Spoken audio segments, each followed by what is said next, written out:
جمال شاہ صاحب اپنا فون مجھے بھجوا دیں. یہ لے آئیں فون ان سے. بگٹی صاحب یہ فون مجھے لے کے دے دیں. آپ گھر بات کر کے آیا کریں نا, اگر یہاں آنا ہوتا ہے گھر اجازت لیے بغیر آ گئے. دے دیں گے. جی جمال کانت کاکڑ صاحب.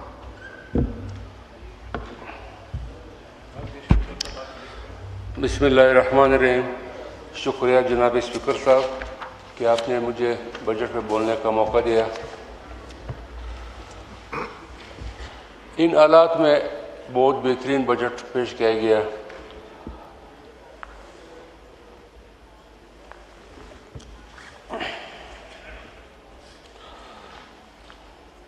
پاکستان کی معیشت کا حجم 452 ارب ڈالر تک پہنچ گیا. زر مبادلہ کے ذخائر کبھی 4 ارب تھے, اب 17 ارب تک ڈالر سے تجاوز کر چکے ہیں. مہنگائی 3.5% سے کم کر کے سنگل ڈجٹ پر لانا کوئی معمولی بات نہیں ہے. ملازمین سے پرانا سرچارج ختم کرنا اور انکم ٹیکس کم کرنا شہباز شریف صاحب کا تاریخی فیصلہ ہے.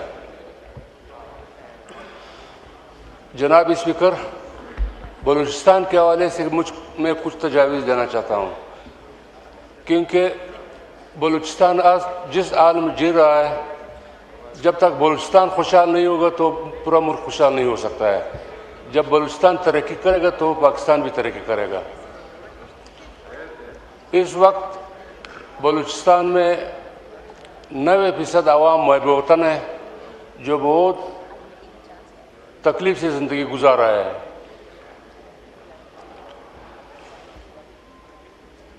آپ خود سوچو, جب راستے بند ہو,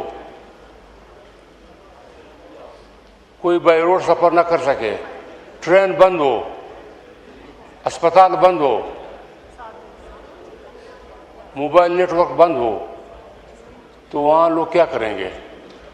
ایک ہی ایئر لائن جب بچتا ہے وہ بھی پھر بلیک میلنگ شروع کر لیتا ہے کہ 30,000 روپے کا ٹکٹ 1 لاکھ روپے تک کوئٹہ اسلام آباد فروخت کرنا شروع کرتا ہے.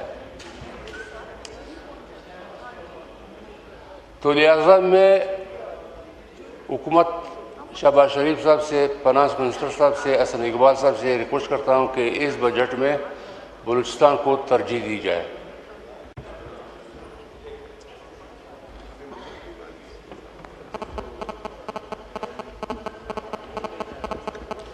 جناب اسپیکر,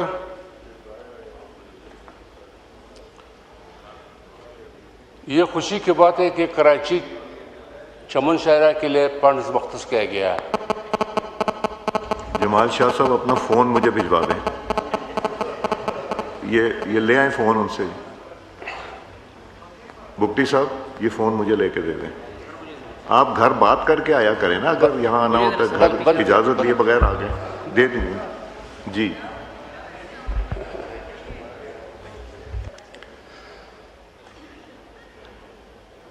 جناب اسپیکر,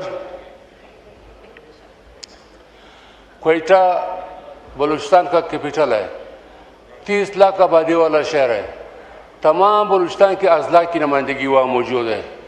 تو میں نے تجویز دیا تھا کہ کوئٹہ پیکج کے نام سے اگر وزیر اعظم پیکج ایک اسپیشل میں رکھ لے, تاکہ کوئٹہ کو ہم خوبصورت بنا کے دنیا, کیونکہ کوئٹہ چہرہ ہے بلوچستان کا, تاکہ دنیا کو پتہ چلا کہ کوئٹہ میں بھی کام ہو رہا ہے. ساتھ ہی کوئٹہ میں پینے کے پانی کا بہت بڑا پرابلم ہے.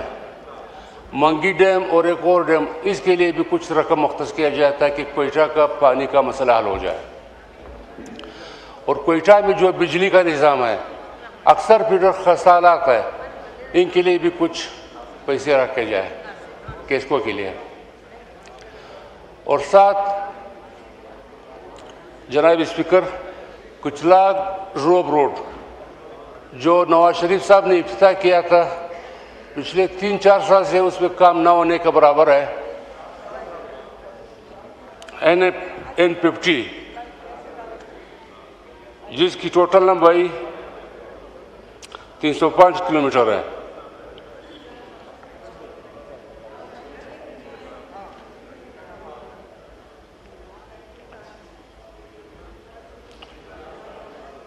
جس کے لیے فنڈ نہ ہونے کے برابر ہے. لہذا اس روڈ کے لیے N50 کے لیے بھی لوکیشن رکھا جائے. یارک سگو ڈیرہ اسماعیل خان روڈ,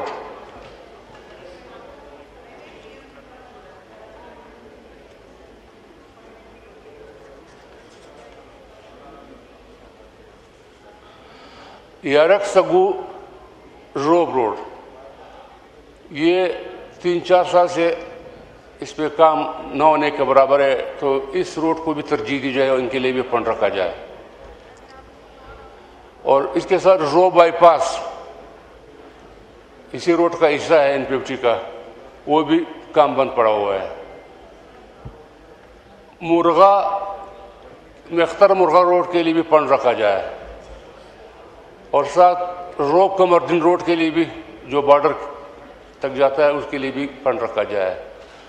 ساتھ ہی جناب اسپیکر صاحب, ایک گیٹ وے بادنی گیٹ وے جو منظور ہو چکا ہے, افتتاح اس کا ہونا تھا لیکن ابھی تک افتتاح نہیں ہوا, ان کے لیے بھی فنڈ رکھا جائے. جناب اسپیکر,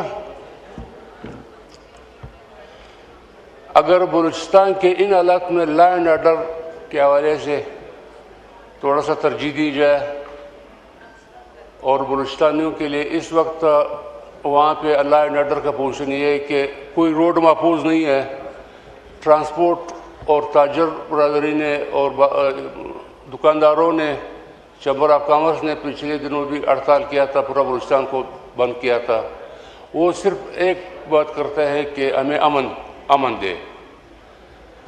تو وہاں پہ اسپتال بند ہے, ڈاکٹروں نے ہڑتال کیا ہوا ہے کیونکہ وہاں پہ ایک لیڈی ڈاکٹر مانور ناصر پہ تیزاب پھینکا گیا ہے, جو بیچاری اس کے احتجاج میں ینگ ڈاکٹروں نے ہڑتال کیا ہوا ہے. تو عوام اس سے بھی پریشان ہے کہ وہ بھی بند ہے. اور ساتھ ہی جناب اسپیکر, آپ کی توجہ چاہیے. میں کانوں سے سنتا ہوں, فکر نہ کریں. مہربانی, آپ بولی جائیں. مہربانی.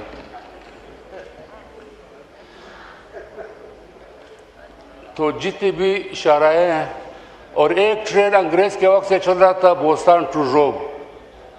اب عام اصول تو یہ ہے کہ ترقی کرتے ہیں, لیکن ہماری وہ پٹریاں بھی اکاڑ دی گئی ہے. تو میرا تجویز یہ ہے کہ شارٹ کٹ ترین راستہ اگر کوئٹہ سے روب اور روب سے کوٹلہ جان تک ریلوے لائن بچھایا جائے تو پشاور اور اسلام آباد کے لیے شارٹ کٹ ترین ٹرین کا روٹ بن جائے گا. اس تجویز کو بھی نوٹ کیا جائے, اور بہت کم فاصلے پہ اسلام آباد اور وہ ہو جائے گا. اور ساتھ ہی جناب اسپیکر, جو اس وقت لا اینڈ آرڈر کا سچویشن ہے, وہاں پہ بے روزگاری, اور ساتھ ہی جو ہمارا بارڈرز ایریا ہے, اگر چمن بارڈر اور تپتان بارڈر کھولا جائے اور وہاں پہ باقاعدہ کسٹم کے آفیسز بنائے جائے تو خزانے میں بھی پیسے آئیں گے اور لوگ بھی مصروف ہو جائیں گے اور کاروبار بھی سٹارٹ ہو جائے گا. یہ ایک اچھا فیصلہ ہوگا.